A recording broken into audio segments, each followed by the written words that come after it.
Today we're in the courtyard, the Kime Hall courtyard, and we're going to be doing some maintenance and upkeep of the pond behind me. It's been a couple years since we've been in here to do this, so it's gotten a little out of control for us, but it's not too terrible yet. We have some algae growth and some plants that have overtaken. We have to mind that we have some turtles in there still, so what we got going today is that we're going to be draining the pond to power wash it to clean some of that algae off, and then take care of our pondless feature down on the bottom here with raking out some of this leaf and material that's collected over the winter, and then we're going to pull out some of that rock to get rid of some of the sediment that's collected down in the basin.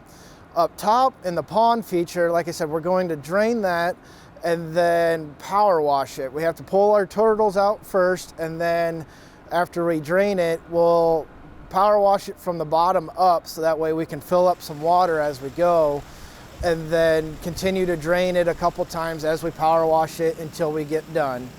So then we'll move up from there and go into our falls box on the very top of the pond. And in there we have some screens and some bio balls that all need to be cleaned out and wash out to reduce sediment buildup and hopefully clear up some of this pond. And we'll do some rock setting as well, just naturally, as well as some rocks getting kicked in, and even the turtles will knock some rocks down. We'll move some of that rocks back up onto the sidewalls to make it look more natural.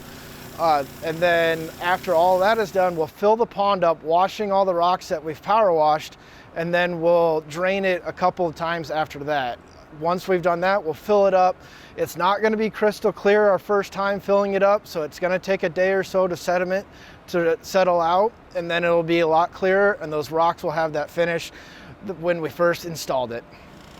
So the reason we're doing this year, and it should be done probably annually, is for the health of the wildlife in the pond, as well as for pond maintenance, helpful for the pumps, that we're not damaging the pumps and the lines throughout the system.